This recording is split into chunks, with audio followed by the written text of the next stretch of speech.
Welcome to Pindar Poetry. We hope you learned something new. You start by confirming essentials. Sign into the correct Google account and update the Maps app so features match. Once done, enable your device location services and grant Maps permission. This lets Google read your location. Make sure you have a working Wi-Fi or cellular connection because sharing requires live location data. Now open Google Maps and tap your profile icon. This brings up location sharing quickly. You're ready to choose who to share with and for how long.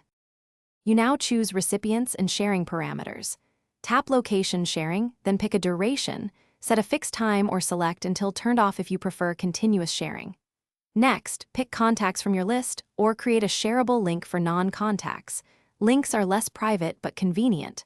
Also decide whether to share your precise location or an approximate area.